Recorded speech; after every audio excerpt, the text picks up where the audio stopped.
sets your soul on fire, and modern ways to integrate spirituality into your daily life. My name is Juliana, and today's episode is one that's truly meant to inspire you to take that leap in any area of your life, no matter what your passion might be. Either for reasons like needing a second income in this economy, or for reasons like leaning into what your calling is, so many people have taken up their past passions as a hobby or a second means of income. For me, yoga acts as a second form of income, although it really is a way for me to follow my passion. Many people dream of leaving the corporate world to make their passion their full-time source of income. And that's not only challenging, but a daunting thought in and of itself. Our guests today have both found a way to take the leap and follow their passions despite what others or even themselves might have told them in the past. I'm so humbled to have seen these two ladies grow so much from our time as sorority sisters to now entrepreneurs. Our first guest, Kaylee Canedo, is an artist and writer. Kaylee has had her fiction book, Year of the Rabbit, and other poetry published, as well as showcased her artwork that holds a very powerful message. Our second guest, Antonise Crane, was the very first guest on this podcast, so hello again, and has shared about her experience leaving teaching. Antonise now works full-time as an instructional designer, but also owns her own business, Annie Sheree Creations, where she creates artwork for purchase for things such as posters, notebooks, and tote bags. Welcome to the show, Kaylee, and welcome back, Antonise. Oh, thank you. We're happy to be here. So before we get into today's topic, I'll have you start off first, Kaylee. I want to know, what is something that lights up your soul? Yeah, absolutely. I think something that lights up my soul is definitely knowing that my work is like resonating with people and like being able to meet members of my community who can share their stories with me and their experiences. I think one of the coolest things about creative work is like the connections that you make and getting to, share your work and learn from other people. So yeah. Awesome. Thank you. Antonise, what about you? Yeah, I think I'm kind of remembering. I'm like, I hope this doesn't sound like what I said on your first episode, but it's okay. It's the same. Just helping people. Yeah. I felt like earlier I talked about that being within teaching, but when I think about it in a creative space, just hearing what people want, or like being able to create that one product that someone's like, oh, this is super cool, I kind of put it in my house. Like that's really exciting for me. It lights up my soul. Definitely. I love that. So we'll get started here right into our questions. So Kaylee, we'll have you start us off. Can you tell me just a little bit more about your projects, about being an author and an artist, just a little bit more about that? Yeah, absolutely. So I have been an artist and a writer pretty much my entire life, but I decided a couple years ago to start taking it really seriously because before it was really more of a hobby. And I started working on a poetry book in 2021. And then I wrote a novella last year, which published earlier this year in February. And I have also been working on my artwork.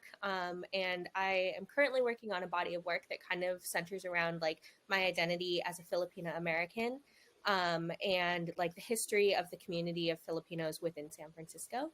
So yeah, like a lot of my work kind of stems from personal experiences and personal identity, but hopefully in such a way that it resonates with, a wider audience who can identify with some of those experiences.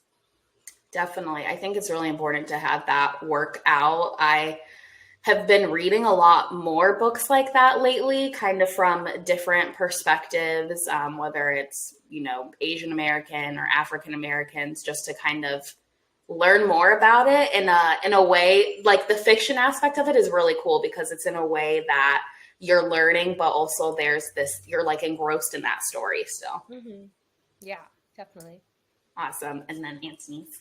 Yeah, so my business, Annie Sheree Creations, just what the name. Everyone always asks me if I have a nickname, and I always say no. But whenever I go and order things, I say my name is Annie. Can confirm. And then just Sheree is actually my middle name. So when I thought about it, it was just super cute. It really just started with wanting to make notebooks because, similar to Kaylee, I've always loved writing. I haven't done it as much recently just with being really busy, but I always liked a good notebook or a really cute notebook. And so that kind of like, I was like, oh, I should make these. Like, I should tell people I can make them for them too. So that kind of is what started that. And I also have like wall posters and prints. And then people would come to like my apartment and be like, these are cute. Where'd you get them? And I'm like, oh, I made them. And then just kind of was like, maybe I should start selling these things. Like, it was really scary to think about at first, but I was like, it's kind of like a passion project. So we'll just see what happens. We'll see where it goes from here. Definitely. And I really like the customizable aspect too of it. Like I had like a vision for a notebook that I wanted for a new job I was starting, and then described it to Antonise, and then she showed me a bunch of different designs, and it was really cool. So awesome. So how did you get inspired to start your business? So I was laid off last year, like for a month and a half. It was from a job that I was like in love with doing. So in that time, when you feel like you can't control what's going on in life, you just like go to the gym because that's the only thing that you can like focus on and have some like mental reason of being like, I can control this. So I remember just going to the gym for like 2 hours a day and just like being on the treadmill and just thinking like, what am I doing? Like why did I lose this job? Like it was so aligned with me. Like what's going on? Like, is this a sign for something bigger? And it's like randomly listening to like Kid Cudi. And this is a true story, listening to like New Mode by Kid Cudi on the treadmill. And then I started thinking about my name and, Annie and then Sheree. And I was like, oh, that's cute. Sounds like something you see at Target one day. And kind of just I was like, you know what? Let's go upstairs right now and let's just start looking at like what kind of logos we want to make, like what do I want to sell? And that's really where it all came from. So just like being unemployed and in the gym and being like, oh, here we are. This really just very inspirational song just kind of started this whole journey. Yeah, I feel like unfortunately a lot of times a big shift in our life happens when something negative we perceive as negative happens to us, and it kind of springs us into action. But it's good that something like good came out of that. I know how that was for you. So awesome. And then Kaylee, how did you actually take that leap into like showcasing your artwork and then publishing your book? How'd you get inspired to like take it from your hobby, like you were saying, into a piece of work? Yeah, definitely. It was kind of, funnily enough, a similar thing where, this period of my life ended with a breakup. And I was writing poetry like every day about this relationship and like how it affected me and stuff. And it was this whole journey of, we broke up and then we were doing our own thing for about a year and a half, 2 years. And then we actually reconnected and got back together. And I kind of wrote the whole story of that and through my just daily poetry writing. And I was like, this is a cohesive story and these works are meant to live together. And it just became something I wanted to share when I realized, there's so many people who go through similar experiences. And I shared like a few pieces here and there with like some of my friends, and they were like, this really resonates with me. And I was like, if I can make an impact on a larger audience, like that would be really amazing because, my story might help other people. And so that's why I really decided to like take the leap and publish my first poetry book because, I was getting feedback from some of my closest supporters that it was resonating with them. So I was like, maybe this story is meant to be shared. So. Yeah. Sometimes it takes others to kind of help you take that little push. And side note, she's marrying this man now. So here we are. What a love story. You always end up where you need to be, Right. Definitely. Yeah. So you kind of touched on this just now, but who were some of your biggest supporters for you in this journey? Who were those people for you? Yeah. Some of my biggest supporters, I had some really amazing teachers and professors throughout my life. So actually my 8th grade English teacher, which sounds kind of crazy, but he was one of the first teachers that really inspired me to do creative writing. And we kept in touch over the years. And he also was telling me, this is a great body of work, and just giving me like feedback on some of the individual pieces. But he was one of my greatest supporters. His name is Mr. Doherty, and he's actually going to be officiating our wedding. Yeah. And then besides Mr. Doherty, definitely my now fiance Tyler, when we got back together and I was kind of showing him some of this work, he was really like touched by the fact that I was writing about him. And he was like, this is really great work. And in everything I do, he really supports me, whether that means like coming with me to like markets and stuff to try to sell stuff and promote myself, or like giving me that extra push when I'm pulling an all-nighter trying to edit something. He is always there with like just love and support. So Oh, that's awesome. mm-hmm. Oh, how cute.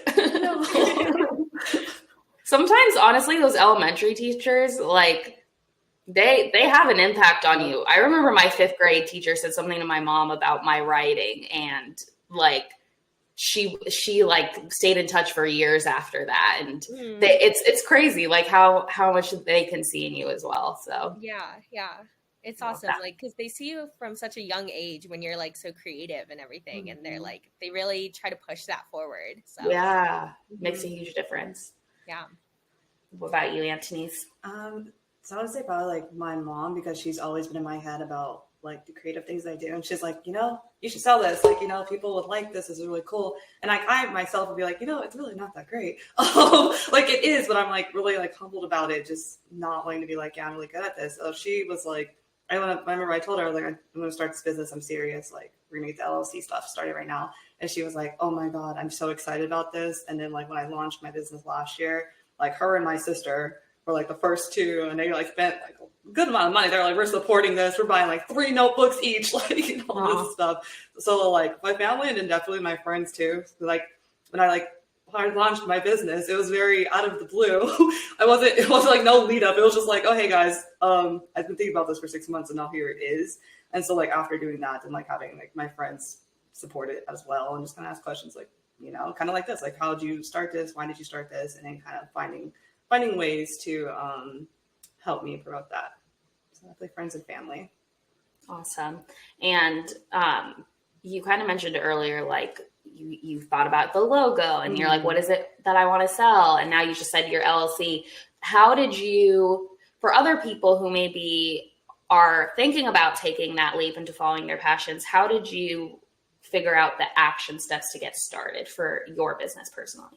Yeah, so I'm like a very analytical person. I don't like to make decisions just out of the blue. So when I was like, okay, I'm serious about this, I made the logo. I always sat and did probably research for like a month of like, what does it take to have an LLC? What does an LLC look like? Can I do it by myself? Sure. But because I don't know all the ins and outs, I'm going to pay for a statutory agent to do that. How much does that cost? And so kind of just like doing outside research, kind of like watching other like entrepreneurs like on TikTok and like YouTube and kind of seeing like what they said, what they recommend starting, and just kind of like modeling that and then kind of listing out the steps. I probably took like 2-3 months just listing out the steps before I even like felt confident enough to be like, okay, cool. Like this is the agency I'm going to go through for my LLC. These are the accounts I need to get set up for my businesses and like finances and stuff like that. Awesome. Did it seem like a super hard process? Like when you were getting started, were you like overwhelmed, or was it easier than you expected? It's easier than I expected because there's honestly so many resources out there, and there's so many like people who've also done it and have spoke to their experience. So it's kind of like nice having like thinking like knowing like you're not alone in this and that knowing that other creatives or other business owners out there like have created spaces for people to ask those questions. So It seems scary at first, but like once you start getting the ball rolling, you're like, oh, we're doing this. And it gets really exciting after that point. Yeah, definitely. And Kaylee, like publishing a book is a whole process. So how did you figure out the steps for that? Yeah, similarly, it was like a lot of online research from like other people who had already done it before. And, I think the cool thing about like I said, about the creative community and being part of it is like everybody really wants to help each other because, we're all just trying to make our dreams come true and follow our passions, right? And so like when I remember finding like YouTube videos and like Reddit posts of like, okay, here's how you like edit your manuscript and like upload it and to the portal to like, self-publish and everything. And there's like a lot of resources too within those platforms I found for self-publishing. They like have resources for like helping you format or helping you design your book cover. And I think just knowing like that there's help out there. Like you're, like Anthony said, like you're not alone, you know? Yeah, I think we were born in the right time, thankfully. Where it's like, oh, let me just go to TikTok. Let me find that random Reddit poster who right in 2017. I was about to say, I was literally like, when they're like, oh, this was 8 years ago, and I'm like, you know what? But I bet it rings true today. So true. And so with that being said, you know, you mentioned the ease of it, but what was a challenge that you came across throughout your whole creative process that you weren't expecting? Yeah, I think for me, there were a few challenges. I think the biggest challenge as far as like production and everything was like figuring out pricing and stuff for my work, because that's something I'd never done. And as a creative, like, you know, it's hard to switch from the mindset of like, oh, I made this thing, you know, and it just kind of exists now, to like changing that mindset to like, I made this thing and it's valuable and like, you know, it deserves what it's worth. So that was difficult for me at first, like figuring out that kind of sort of structure. And then I think personally a big challenge was like going from like making things for myself to like sharing them with other people, because it does take a lot of courage. You know, you are really being vulnerable, especially with like some of my poetry work. It's like they came from very raw and vulnerable places, and being like, okay, now this is like on display for the world. And so another one of my friends, she writes poetry as well. She jokes and she's like, I'll share my poetry, but like, don't ask me about it. Like, right. You know? Yeah. No, that's so true. Yeah, it is really difficult. Like even me doing this podcast, it's like very hard to be like, okay, hi everyone. Here's my thing that I'm doing. Like, don't hate me, you know, don't judge me. I'm just a girl. So yeah, that definitely makes sense. And I feel like pricing too, you know, you don't want to undersell yourself, but you're also like, well, if I make it too expensive, people won't buy it. And like, you know, yeah, definitely. What about you? What was a challenge that you've experienced or you know, weren't expecting? Yeah. I think like when I started it, because like I think my first posters that I made were like album cover inspired, and there's this trend, this wave of those being everywhere. Like everyone on my TikTok, I mean, obviously my For You page is curated for me, but like it was just like everyone was making these like different versions of them. And then I feel as though like looking back, and I was like, oh, I should have launched that earlier to be in that trend and on that wave, because like now I have them, but now everyone else has them because they've bought off all these other people's, like kind of knowing like when to strike in a way of like when to promote certain products. If they're trendy, that's not for like every product, but just mostly like for my posters and things like that. And I think my biggest challenge that I've been going through within this first year, because it's about a year since I've done this, it's just kind of like marketing my business in the most effective way. I did move to downtown Phoenix just so I could be in that center of like that hub of like, you know, all the markets, all the street fairs and stuff like that. So it's just kind of like pushing myself out the door to like be out there and be like, hey, I do this thing. I'm part of this community now. Like, let's support small businesses and things of that nature. Yeah, and you know, you're not like a huge social media girl either. I know, so that's hard. Like this girl posts like maybe once a year, so I know that this marketing, she's going through with that marketing. I'm trying. It's on my bingo card of the year. There we go. To be better about it. So we're trying. One step at a time. So you kind of touched on this a little bit just now, but if you have any more to add on, how do you grow your audience? Like I don't know if you have a technique in place or you thought of this, but. Right now, I've just been a lot better about bringing up my business naturally in conversation. Like in the work, like when I'm at work, just like talking to my coworkers about things, and they're like, oh yeah, I saw these posters or I saw these notebooks. I'm like, oh, hey, I have this business. Take my card. So it's just kind of more like networking is the way that I've been trying to grow my audience more so recently. Yeah, and that's hard to do too, to be like, you kind of have to force yourself to get out of that and be like, oh, I have this thing. And then it's like, people are like, oh, you didn't mention that or whatever. And you're like, yeah, because you just feel like, I don't know if everyone feels this way, but I feel awkward personally. So I'm like, is this like me being like, am I being annoying about this? Like, yes. every time I talk to you, I'm like, hey, buy a notebook. Hey, I do this thing, right? Like, I don't want to come off annoying, but it's also like, in case you didn't, in case you forgot, Right. Support people you know. You do have creatives in your life or in your workplace and things like that. So just, definitely being better about promoting and networking is how my audience has been growing lately. Great. And then what's kind of your plan? Yeah. So similarly, like it is a lot of networking. Like I have come across a lot of great opportunities just by like listening to like, what's going on in my community.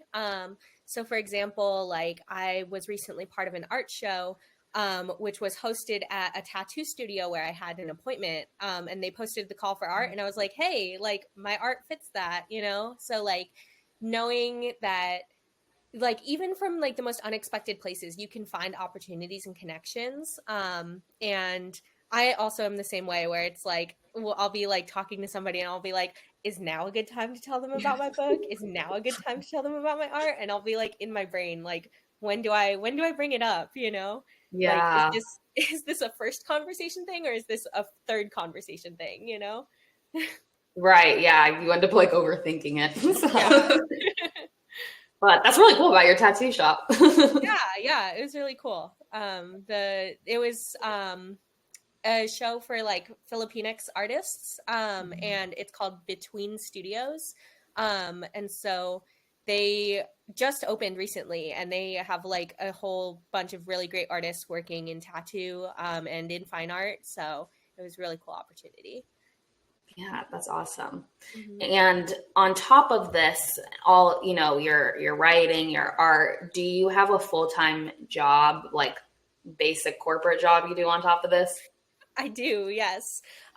Which is funny because my corporate job is in marketing. It's in content marketing. So it's like, I feel like I'm trying to like I know how to do it like on the corporate side, like how to promote a business, how to promote these products, but then I'm trying to like translate some of those skills to my personal marketing, and like developing strategy, developing content. And I think it was a little bit easier on the corporate side because I came into the job and we already had like thousands of followers, right? Right. But building from scratch is a little bit of a different experience. But I find that the skills are kind of applicable. And I think like learning from both experiences and bringing that learning to each occupation has kind of been a really fun experience for me. Just like being able to make those connections. Yeah, that's actually a really good point. Like being able to take your job that you're doing full time and see how you can put it into your own personal work and kind of playing the man, and using the fact that we have to work because otherwise we'll be homeless, into how can I help this like promote my true passion, and maybe then I can go like full time with that, Mm-hmm. Yeah, that's awesome. And then so the guests already know that you are into instructional design, so I guess for you, how does your work, do you find that similarly, that in some way being in the ID field, it helps you with your business, your personal business? I think it does, because I think you know this too, like just being in the ID field, you think through everything and kind of like you're analyzing what is my audience that I want to be in, what's the audience I'm teaching to, right? And then kind of like designing towards that. So I think the skills of like being an instructional designer and doing that every day in my 9-to-5 does translate. I think it also inspires me because then I'll go home and like open up Adobe and I'm like, let me make this really cool like instructional designer notebook now, because there's some people entering this field and I know this, I do this, I live it and breathe it. So it also like expands my creativity in some ways. Like how can I expand my business, but also taking in things that I do every day. That's awesome. And with kind of that being said, how do you feel like entrepreneurs, someone like in your situation, can maintain a balance between your passion, so your business, personal life, and also having to have a full-time job? Because I think for a lot of people that can be scary, and like the thought of it might deter them from taking that leap to follow their passions? I mean, definitely listen to your inner self. Like, when it's time to rest, it's time to rest.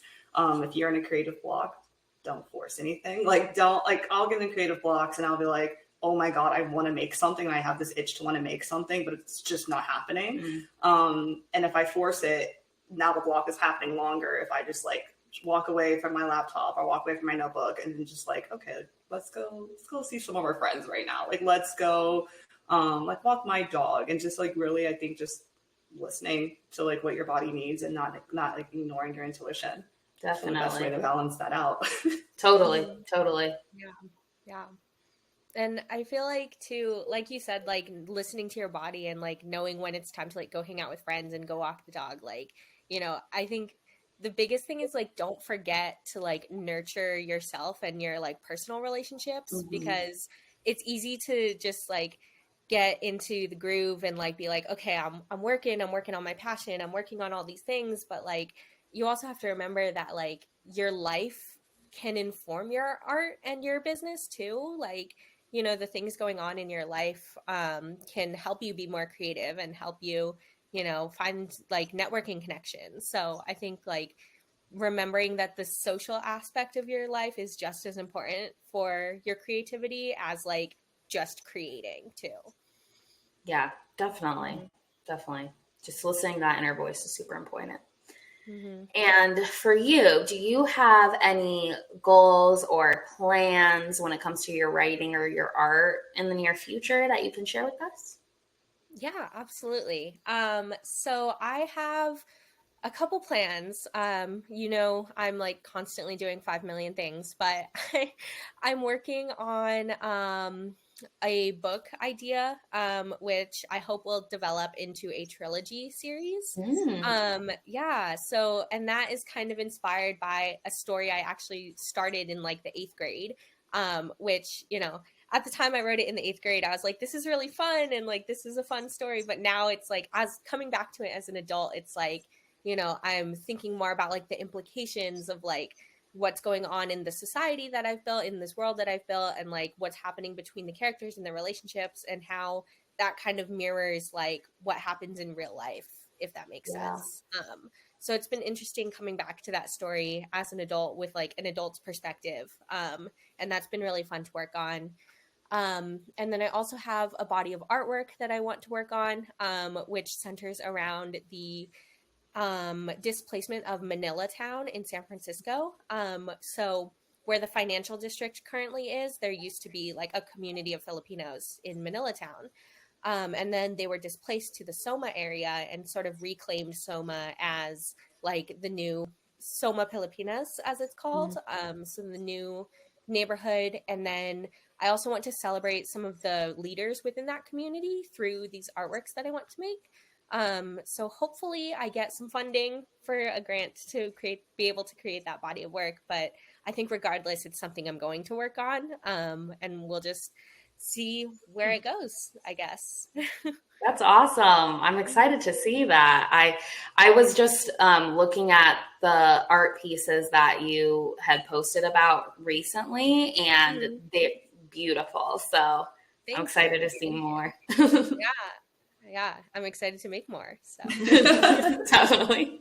Yeah. And then what about you? What are some goals or plans for your business in the near future? Yeah, it's kind of following back like how I can take my 9-to-5 job as an ID and mix it with my creative passion. I want to say probably not this year, but like next year, kind of looking towards making more like workbook style notebooks, like not just like the spiral notebooks that I have right now or the journals, but kind of more like that personalized like notebooks for like small businesses.